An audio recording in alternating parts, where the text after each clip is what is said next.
فاتقوا الله واتقوا النساء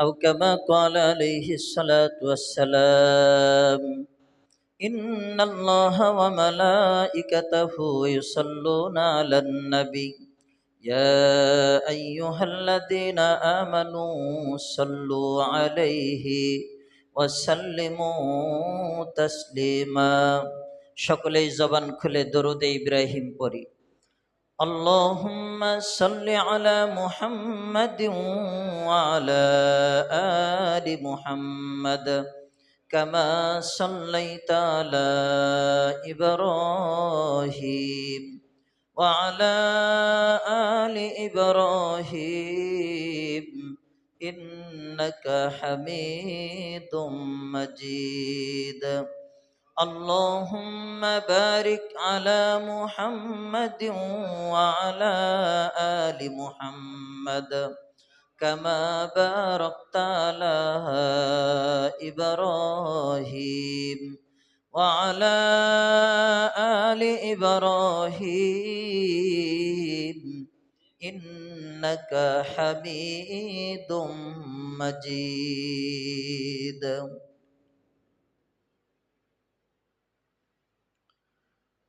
সমস্ত প্রশংসা মহান রবের আলিশান দরবারে, যেই রব্বে করিম রবের গোলামি করবার উদ্দেশ্যে আল্লাহর ঘর মসজিদে আমাদের সকলকেই আগে আগে এসে উপস্থিত হওয়ার তৌফিক এনায়েত করেছেন।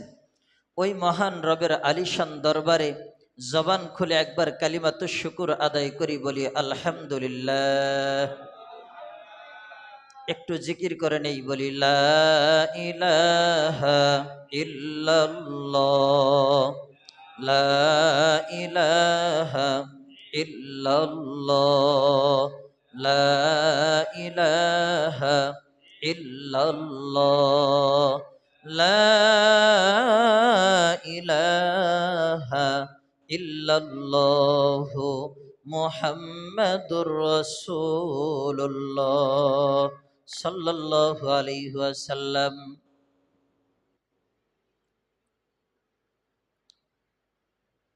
আপনাদের নিকট আমার একটি প্রশ্ন হলো, পর্দার যে হুকুম, এই হুকুমটা, এই যে বিধান, এটা কার বিধান? পর্দার হুকুমটা, বিধানটা কার? আল্লাহর। মা বোনরা যে পর্দা করবে, এই পর্দার বিধানটা এটা কার পক্ষ থেকে এসেছে? আল্লাহর পক্ষ থেকে এসেছে। এই পর্দার বিধান, মা বোনরা যখন পর্দা করে বের হয়, দেখা গেল পুরা শরীর ঢাকছে কিন্তু চেহারাটা ঢাকে নাই। এখন এই যে চেহারা ঢাকলো না, চেহারা না ঢাকার কারণে কি পর্দা পুরাপুরি হয়েছে? হয় নাই। চেহারা ঢাকাও পর্দা করার অংশ।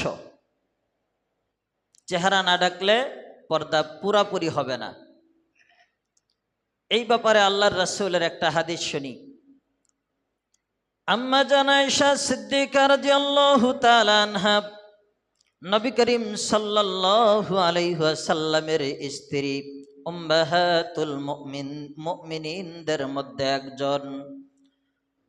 একবার আল্লাহর রাসূল পয়গম্বর মুহাম্মদ সাল্লাল্লাহু আলাইহি ওয়াসাল্লাম জিহাদের উদ্দেশ্যে রওনা করবেন, যুদ্ধের ময়দানে যাবেন, এমন মুহূর্তে আল্লাহর রাসূল একটা লটারি দিলেন। কোন স্ত্রীকে সাথে নিয়ে তিনি জিহাদের ময়দানে যাবেন? লটারির মধ্যে নাম উঠছে আম্মা জান আয়েশা সিদ্দিকা রাদিয়াল্লাহু তাআলা আনহার। আম্মা জান আয়েশা সিদ্দিকা রাদিয়াল্লাহু তাআলা আনহাকে সাথে নিয়ে জিহাদের ময়দানে যেতে শুরু করলেন। একটা ছোট্ট পালকি, পালকি তো আপনারা চেনেন। এই পালকির মধ্যে করে আম্মা জান আয়েশা সিদ্দিকা রাদিয়াল্লাহু তাআলা আনহাকে উঠালেন।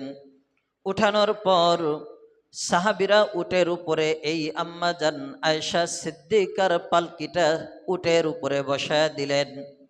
উটের উপরে বসানোর পরে উটটি যখন রওনা করল, এইভাবে জিহাদের ময়দানে যাইতেছেন, এক পর্যায়ে আল্লাহর রাসূলরা জিহাদের ময়দান পর্যন্ত গিয়ে পৌঁছালেন।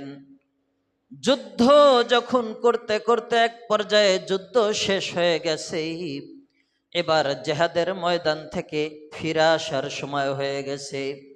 জিহাদের ময়দান থেকে আল্লাহর রাসূল পয়গম্বর মুহাম্মদ সাল্লাল্লাহু আলাইহি ওয়াসাল্লাম জিহাদের ময়দান থেকে সাহাবীদেরকে নিয়ে বের হলেন।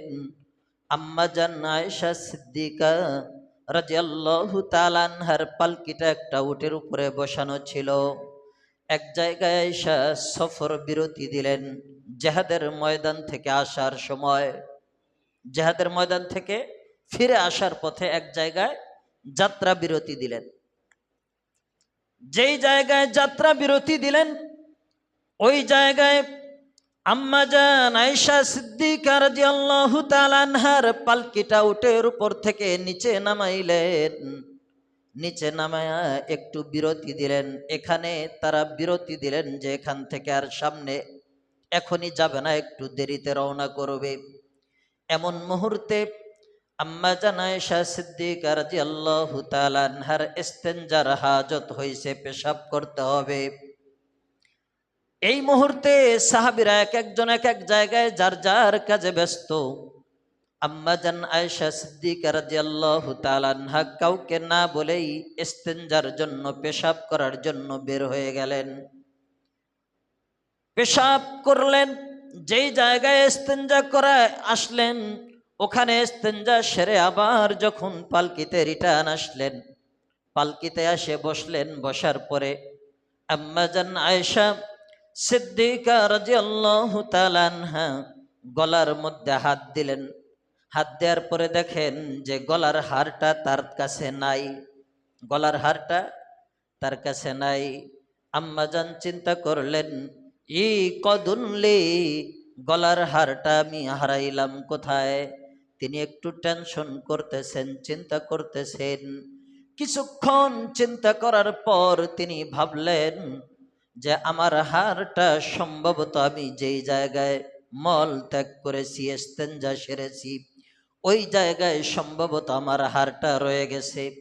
কাউকে না জানিয়ে আম্মা জান আয়েশা সিদ্দিকা রাদিয়াল্লাহু তাআলা আনহা ওই হারটা আনার জন্য আবার সেই জায়গায় গেলেন।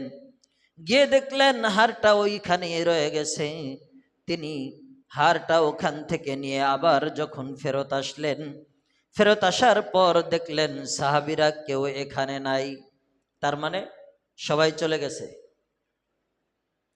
সাহাবীরা এখানে নাই, সবাই চলে গেছে। আম্মা জান আয়েশা সিদ্দিকা রাদিয়াল্লাহু তাআলা আনহা যেই পালকি ব্যবহার করেছেন, এই পালকির সাহাবীরা যখন উটের উপরে উঠাইলেন, উঠানোর সময় তারা বুঝতে পারেন নাই যে আম্মা জান আয়েশা সিদ্দিকা পালকিতে নাই, এটা বুঝতে পারেন নাই। সাহাবীরা কেন বুঝেন নাই জানেননি? এই কারণে বুঝে নাই যে সাহাবীরা বুঝতে পারে নাই আম্মা জান আয়েশা সিদ্দিকা রাদিয়াল্লাহু তাআলা আনহা শরীর একেবারে পাতলা ছিল, ভারী ছিল না, ওজনে খুব কম ছিল। পালকিতে থাকলেও বোঝা যাইতো যে মানুষ নাই, না থাকলেও বোঝা যাইতো যে একই রকম ওজন, তেমন বোঝা যাইতো না। যার কারণে সাহাবীরা বুঝতে পারে নাই যে পালকির মধ্যে আম্মা জান আয়েশা সিদ্দিকা রাদিয়াল্লাহু তাআলা আনহা উপস্থিত নাই, বুঝতে পারে নাই। সাহাবীরা পালকি উটের উপরে দিয়া, সফর দিয়া তারা চলে গেছে। আম্মা জান আয়েশা সিদ্দিকা রাদিয়াল্লাহু তাআলা আনহা এদিকে যখন এসেছেন, এসে দেখেন যে কেউ নাই। তখন আম্মা জান চিন্তা করলেন যেহেতু কেউ নাই, আমি এখন কি করে সামনের দিকে আগাবো? হয়তো আল্লাহর রাসূল আমার জন্য কোনো না কোনো সাহাবীকে আবার পাঠিয়ে দিবেন। এই চিন্তায় আম্মা জান ওই জায়গায় বসে রইলেন, ওখান থেকে আর সামনে বাড়াইলেন না। বসে থাকতে থাকতে এক পর্যায়ে তার চোখে যখন ঘুম চেপে গেছে, সে তখন ওই জায়গায় শুয়ে ঘুমিয়ে গেছে। আম্মা জান ঘুমাইতেছেন, এদিকে জিহাদের ময়দান থেকে আল্লাহর রাসূলের আরেকজন সাহাবী সাহাবীর নাম হলো সফওয়ান রাদিয়াল্লাহু তাআলা আনহু। সাহাবীর নাম। এই সাহাবী জিহাদের ময়দান থেকে এখনো বের হন নাই। এই একটু দেরিতে বের হয়েছেন। জিহাদের ময়দান থেকে সাহাবী যখন উট নিয়ে রওনা করছেন, সফওয়ান রাদিয়াল্লাহু তাআলা আনহু দূর থেকে দেখতেছেন একজন মানুষের ছায়া দেখা যায়। দূর দেখেই তিনি চিনতে পারলেন এটা তো আর কেউ নয়, আম্মাজান আয়েশা সিদ্দিকা রাদিয়াল্লাহু তাআলা আনহা। তিনি এসে আম্মাজান আয়েশার নিকটবর্তী এসে তিনি একটা আয়াতে কারিমা তেলাওয়াত করলেন। বললেন, ইন্না লিল্লাহি ওয়া ইন্না ইলাইহি রাজিউন। সফওয়ান রাদিয়াল্লাহু তাআলা আনহু যখন এই আয়াতে কারিমা তেলাওয়াত করেছেন, আয়াতের তেলাওয়াত শোনার সঙ্গে সঙ্গে আম্মাজান আয়েশা সিদ্দিকার ঘুম ভেঙ্গে যায়। আম্মাজান ঘুম থেকে উঠে সাথে সাথেই তিনি তেনার চেহারা ঢেকে নিয়ে নিলেন, কাপড় দিয়ে চেহারা ঢেকে নিলেন। এখন এখানে প্রশ্ন হচ্ছে, সফওয়ান রাদিয়াল্লাহু তাআলা আনহু আম্মাজানকে কিভাবে চিনলেন?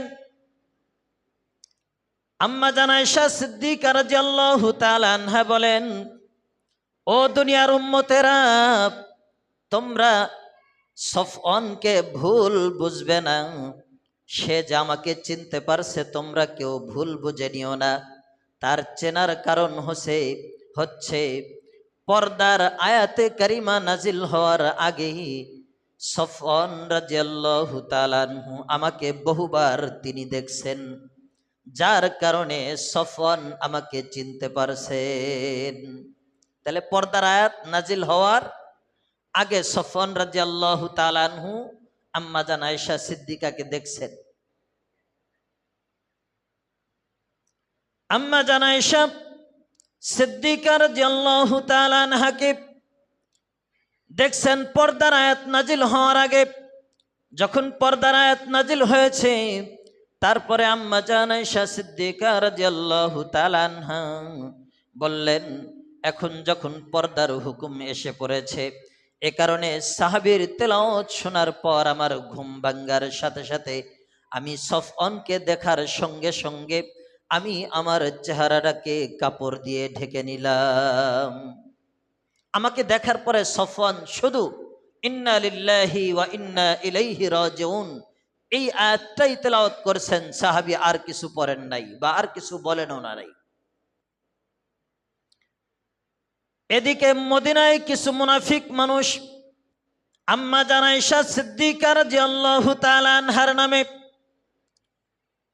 কুৎসা রটায়া দিছে যে আম্মাজান আয়েশা সিদ্দিকা রাদিয়াল্লাহু তাআলা আনহা এবং সফওয়ান রাদিয়াল্লাহু তাআলা আনহু তারা দুইজন কেন পিছনে পড়লো। মনে হয় তাদের দুজনের মধ্যে উল্টা পাল্টা কিছু সম্পর্ক আছে। নবীর জামানায় নবীর স্ত্রীর ব্যাপারে এমন ধারণা, নবী কেউ ছাড়ে নাই।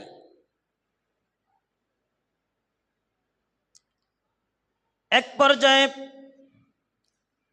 আম্মাজান আয়েশা সিদ্দিকা রাদিয়াল্লাহু তাআলা আনহা মদিনার দিকে যখন সফওয়ানের উটের উপরে চড়ে মদিনায় আসলেন, মদিনায় আসার পর আম্মাজান আয়েশা সিদ্দিকা রাদিয়াল্লাহু তাআলা আনহা বলেন, আমি অসুস্থ হয়ে গেলাম।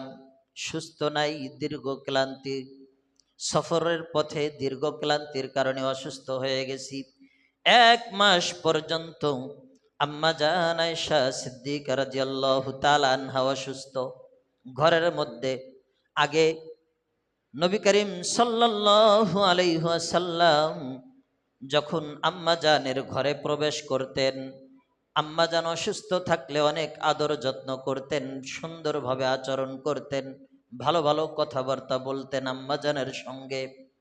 1 মাস হয় আম্মাজানের সঙ্গে নবী করিম সাল্লাল্লাহু আলাইহি ওয়াসাল্লাম শুধু এতটুকু কথা বলেন। যখন ঘরে প্রবেশ করেন, ঘরে প্রবেশ করার পরে আল্লাহর রাসূল শুধু এতটুকু বলেন, আসসালামু আলাইকি কাইফা তিকি, এতটুকু বলেন আসসালামু আলাইকুম আয়েশা তুমি কেমন আছো, এতটুকু কথা শুধু জিজ্ঞেস করেন, অন্য কোনো কথা নবী আয়েশার সঙ্গে আর বলেন না। এই ঘটনা কয় মাস? 1 মাস। 1 মাস পর্যন্ত এভাবে চলার পর একবার আম্মাজান আয়েশা রাত্রিবেলায় ইস্তেঞ্জা সারার জন্য খাদেমাকে সাথে নিছেন। খাদেমা মানে সেবিকা। তো সেবিকাকে সাথে নিয়ে বের হচ্ছেন, ইস্তেঞ্জায় যাবেন, পেশাব করতে বের হবেন। এমন মুহূর্তে যিনি খাদেমা ছিলেন ওনার কাপড়ে পেঁচাইয়া উনি হঠাৎ করে পড়ে যাইতে নিছিলেন। আম্মাজান আয়েশা সিদ্দিকা টান দিয়ে ধরলেন যাতে না পড়ে যায়। ধরলেন, এই মুহূর্তে খাদেমা বলতেছেন মিস্তাহ ধ্বংস হোক। মিস্তাহ একজন সাহাবী, এই খাদেমার ছেলে, মুসলমান সাহাবী। সে বলতেছে মিস্তাহ ধ্বংস হোক। এই কথা বলার পর আম্মাজান আয়েশা বললেন, কি তুমি একজন বদরের যুদ্ধের সাহাবী মিস্তাহ, তার ব্যাপারে এরকম ধ্বংস হওয়ার দোয়া করতেছো, কারণ কি? এর উদ্দেশ্য কি? উদ্দেশ্য সম্পর্কে যখন জানতে চাইল তখন বলল, আম্মাজান আপনি কিছু জানেন না, আপনি মদিনা আসার পরে দীর্ঘ 1 মাস পর্যন্ত আপনার ব্যাপারে এই আলোচনা চলতেছে যে আপনার ভিতরে আর সফওয়ানের ভিতরে উল্টাপাল্টা সম্পর্ক, এ ধরনের কথা আপনার ব্যাপারে উঠায়া দিছে। কয় তাই নাকি? তো আম্মাজান আয়েশা সিদ্দিকা রাদিয়াল্লাহু তাআলা আনহা বললেন যে এরকম ধারণা, আল্লাহর রাসূলের কাছে গিয়ে আর কিছুই বলেন নাই। আম্মাজান আয়েশা আল্লাহর রাসূলের নিকট গিয়া বললেন, ইয়া রাসূলুল্লাহ, আমাকে আপনি আমার বাবার বাড়িতে যাওয়ার জন্য অনুমতি দেন। এই যে ঘটনাগুলি ঘটছে এগুলি আর আল্লাহর রাসূলের কাছে বলে নাই, না বলেই চলে গেলেন। আল্লাহর রাসূল অনুমতি দিলেন, আম্মাজান আয়েশা বাবার বাড়ি চলে গেলেন। বাবা আবু বকর সিদ্দিক রাদিয়াল্লাহু তাআলা আনহু।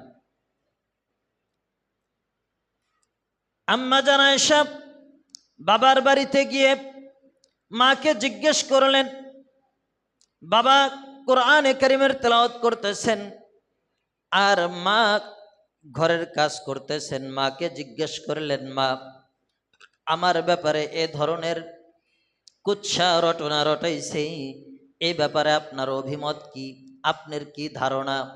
মাকে জিজ্ঞেস করলো। মা তখন আয়েশার জবাবে বলল যে মা তুমি যেহেতু সুন্দরী একজন মেয়ে, তোমার ব্যাপারে মানুষ শত্রুতা বশত এগুলি করতেই পারে, স্বাভাবিক।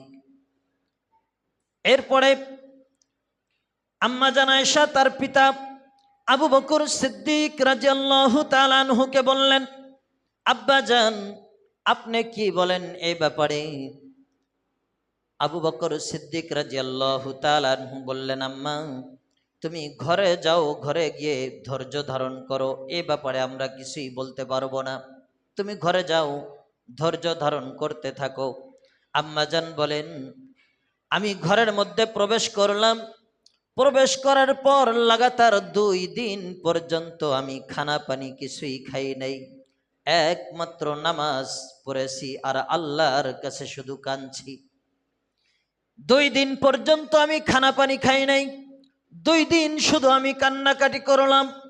এক পর্যায়ে একজন মহিলা এসে আমাকে জিজ্ঞেস করলো, মা আপনি কাঁদেন কেন, কারণটা কি? আমি কান্নার কারণ যখন ওই মহিলাকে বললাম, মহিলা বলল, আমিও আপনার সঙ্গে কান্না করার জন্য আসছি। কি কারণে আসছে? মহিলা কয়, আমি আপনার সাথে কান্না করার জন্য আসছি। তো সেও কাঁদল। 2 দিন কান্নাকাটি করবার পর নবী করিম সাল্লাল্লাহু আলাইহি ওয়াসাল্লাম 1 মাস টেনশন করেছেন। এখন এখানে একটা প্রশ্ন হলো, অনেক ভাইয়েরা বলেন, এই হাদিসটা হলো বুখারী শরীফ ফের হাদিস। অনেক ভাইয়েরা বলেন নবী গায়েব জানে। নবী কি জানে? গায়েব জানে। নবী গায়েব জানলে এই যে 1 মাস কষ্ট করলো, গায়েব জানলে এই কষ্টের দরকার ছিল? নবী যদি গায়েব জানতেন তাইলে এই যে দীর্ঘ 1 মাস টেনশন করলেন, এই টেনশনটা কি নবীর হইতো? হইতো না। একমাত্র গায়েবের মালিক কে? আল্লাহ। আল্লাহ তাআলাই শুধুমাত্র গায়েব জানেন। নবী করিম সাল্লাল্লাহু আলাইহি ওয়াসাল্লাম গায়েব জানেন না।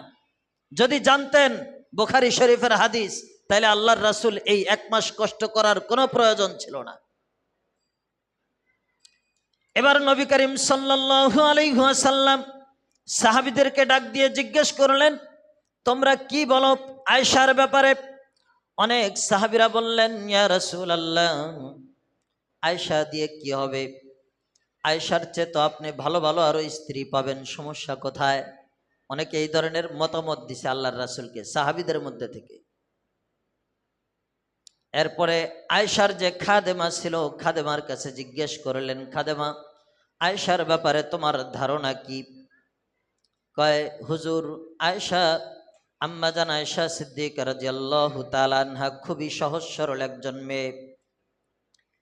এই সংবাদ শোনার পরে নবী করিম সাল্লাল্লাহু আলাইহি ওয়াসাল্লাম আম্মাজান আয়েশা সিদ্দিকা রাদিয়াল্লাহু তাআলা আনহার বাড়িতে গেলেন।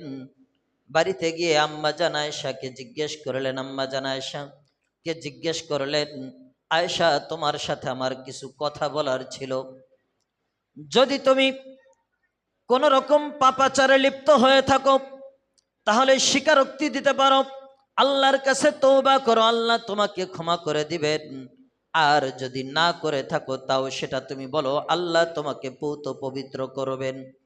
এ কথা বলার পরে আম্মাজান আয়েশা তার আম্মাকে জিজ্ঞেস করলেন, আম্মা, আপনি এর জবাব দিয়ে দেন। আম্মা বলে যে, নবীর সামনে এ বিষয়ে আমি কোনো কথা বলতে পারবো না। আবু বকর সিদ্দিককে আম্মাজান আয়েশা বললেন, আব্বা, আপনি আমার পক্ষ থেকে জবাব দেন। আবু বকর সিদ্দিক বললেন, নবীর সামনে আমি এ ব্যাপারে কোনো জবাব দিতে পারবো না।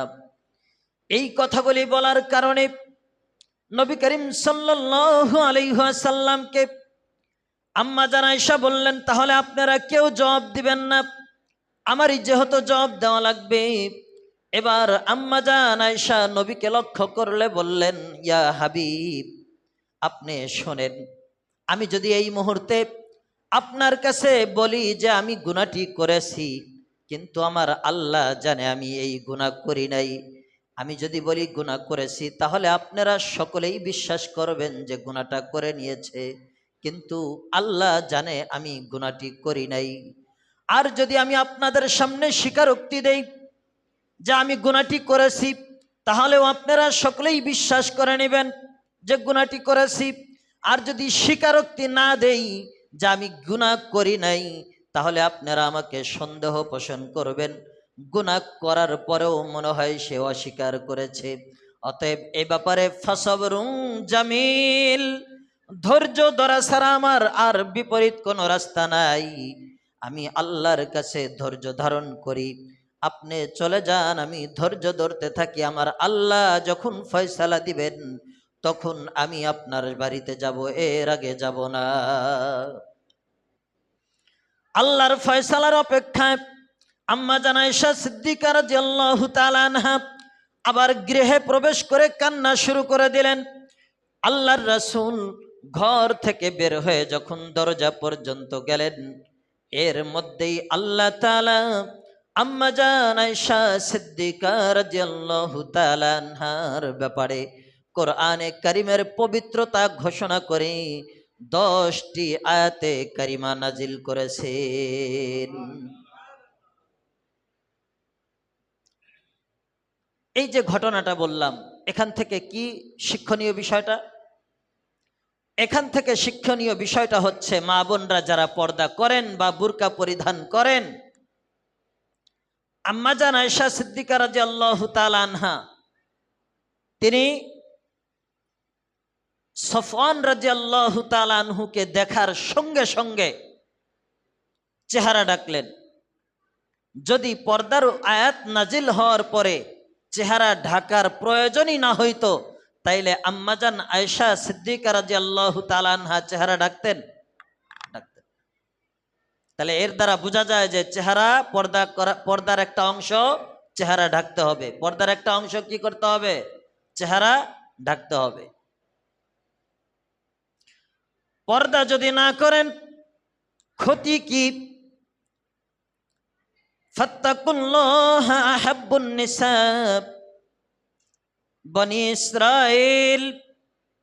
বনি ইসরাইল সম্প্রদায় মুসা আলাইহিস সালামের জামানায় বালাম বাউর নামে একজন বিখ্যাত বুজুর্গ ছিল।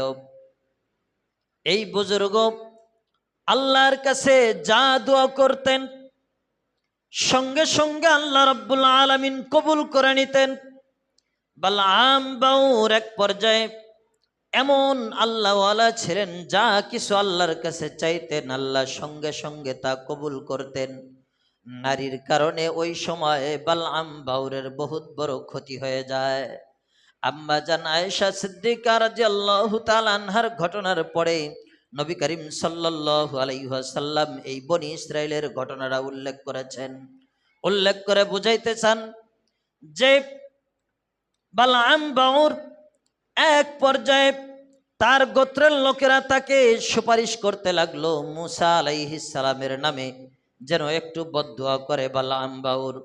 এই দোয়া করার জন্য বললে বালাম বাউর বললেন, সম্প্রদায়দেরকে নিষেধ করে দিলেন যে আমার কাছে তোমরা এই ব্যাপারে দোয়া চেও না, কারণ মুসার ব্যাপারে যদি আমি দোয়া করি তাহলে আমার ক্ষতি হয়ে যাবে, মুসার ব্যাপারে দোয়া আল্লাহ কবুল করবে না। বালাম বাউর যখন এটা প্রত্যাখ্যান করলেন, এলাকার লোকজন চিন্তা করলো একে ধরে কাজ হবে না, এর স্ত্রীকে ধরতে হবে। এবার বালাম বাউরের স্ত্রীকে ধরলেন, ধরে অনেক বুঝাইলেন। সম্প্রদায়ের লোকজন বললেন অনেক টাকা পয়সা দেব, অনেক অর্থ দেব। অনেক অর্থের লোভ দেখাইলে বালাম বাউরের স্ত্রী বারবার বলার কারণে একবার বালাম বাউর রাজি হয়ে যায় যে দোয়া করবে। পাহাড়ে যখন উঠছে দোয়া করার জন্য, পাহাড়ের উপরে দোয়া করার জন্য যখন বালাম বাউর উঠে গেছে, ওঠার পর দোয়া করার সঙ্গে সঙ্গে যখন মুসার নাম নিছে, সাথে সাথে তার জিহ্বাটা একবারে নাভি পর্যন্ত বের হয়ে যায়। এবার বালাম বাউর বলে, বনি ইসরাইল তোমরা তো আমার ক্ষতি করলে, আমি তো ধ্বংস হয়েই গেলাম, ক্ষতিগ্রস্ত হয়ে গেলাম। এবার আমি তোমাদেরকে একটা পরামর্শ দেই, আমার পরামর্শটা তোমরা শোনো। মুসা আলাইহিস সালামের বাহিনীরা যেই দিক দিয়া যাবে ওই দুই সাইডে রাস্তার দুই পাশে উলঙ্গ নারীদেরকে তোমরা দাঁড় করিয়ে দাও, তাতে তোমরা সফল কাম হবে। বালাম বাউর যখন বনি ইসরাইল গোত্রকে এই পরামর্শ দেয়, তখন তারা রাস্তার দুই ধারে নারীদেরকে উলঙ্গ করে দাঁড় করিয়ে দেয়। নারীদেরকে উলঙ্গ করে দাঁড় করিয়ে দেয়। যুবতী আকর্ষণ আকর্ষণ যেভাবে হয় ওইভাবে দাঁড় করায় দিছে দুই সাইড দিয়া। মুসা আলাইহিস সালাম সাথীদেরকে বলে দিলেন, তোমরা এই জায়গাটুকুন পার হওয়ার সময় কেউ উপরের দিকে তাকাবে না। হারুন আলাইহিস সালাম মুসা আলাইহিস সালামের ভাই হারুনকে রাখলেন পিছনে এবং মুসা আলাইহিস সালাম সামনে গেলেন। দুইজনের মধ্যে মুসা পয়গম্বর সামনে এবং হারুন আলাইহিস সালাম পিছনে। এই দুইজন সাথীদেরকে নিয়ে যাচ্ছে। হঠাৎ করে দলের মধ্যে থেকে একজন ব্যক্তি শয়তানের ওয়াসওয়াসায় মনে চিন্তা হয়েছে একটু তাকায় দেখি কি দেখা যায়। যখন তাকাইছে, তাকানোর পরে দেখে অর্ধ উলঙ্গ নারী, দেখে তার পছন্দ হয়ে গেছে। সে ওই নারীকে সাথে নিয়ে পিছনে এক পাহাড়ের পিছনে সে জিনায় লিপ্ত হয়ে গেছে। যখন জিনায় লিপ্ত হয়ে যায় তখন সঙ্গে সঙ্গে ওই জাতির উপরে আসমানি গজব নাজিল হয়। আসমানি গজব যখন নাজিল হয়ে যায় তখন মুসা আলাইহিস সালাম টেনশনে পড়ে গেলেন, হারুন আলাইহিস সালাম টেনশনে পড়ে গেলেন এই গজবটা কি কারণে আসলো। হঠাৎ করে তাকিয়ে দেখেন হারুন আলাইহিস সালাম পাহাড়ের পিছনে ওই দুই ব্যক্তি জিনায় লিপ্ত। ওই সময় হারুন আলাইহিস সালাম তাৎক্ষণিকভাবে দৌড়িয়ে ওই দুই ব্যক্তিকে কতল করলেন, হত্যা করলেন। হত্যা করার সঙ্গে সঙ্গে আল্লাহ তাআলা আসমানি গজব আসমানে উঠায় নিলেন। আসমানের গজব আসমানে উঠিয়ে নিলেন, আর গজব নাই। এর থেকে বোঝা যায় মা বোনদেরকে যদি আমরা পর্দা ছাড়া ঘরের বাহিরে ছেড়ে দেই, তাহলে আমাদের কারণেই আল্লাহর আসমানের আযাব জমিনে আসবে।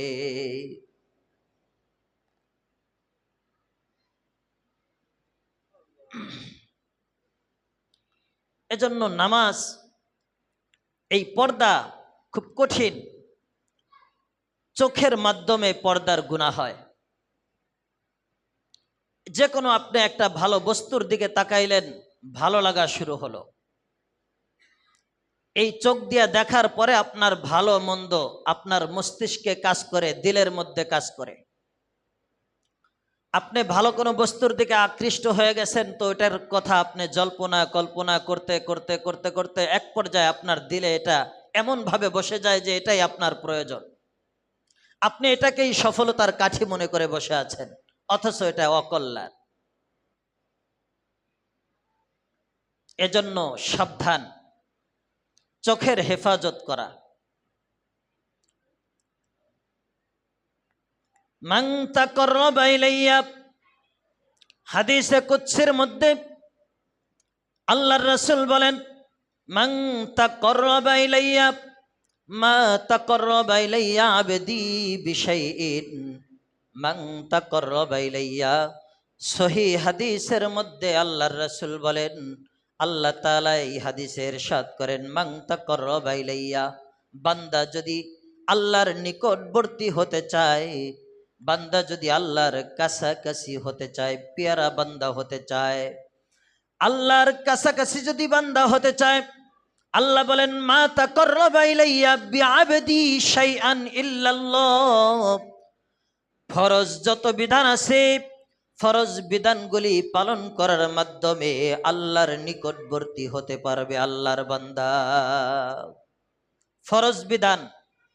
ফরজ বিধানের মধ্যে সর্বশ্রেষ্ঠ এবং সর্বোত্তম বিধান কোনটা? ফরজ বিধানের মধ্যে নামাজ। এই নামাজ সর্ব উত্তম এবং সর্বশ্রেষ্ঠ ফরজ বিধানগুলির মধ্যে নামাজ একটা বিধান।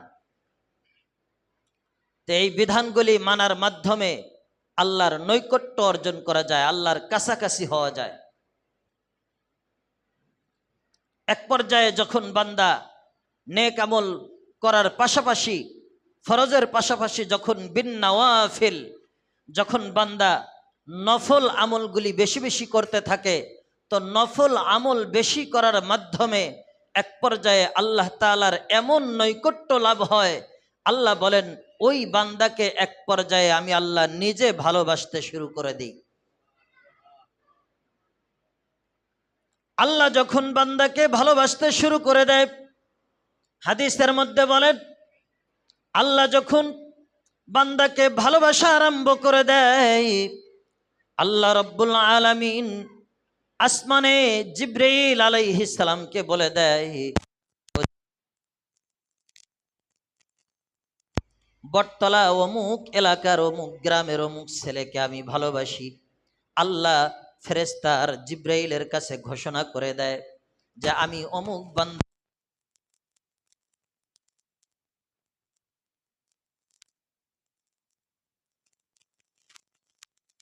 সালাম আসমানের ফেরেশতাদের মধ্যে ঘোষণা করে দেয়, আল্লাহ তাআলা অমুক বান্দাকে ভালোবাসে, অতএব তোমরাও তাকে ভালোবাসা আরম্ভ করে দাও।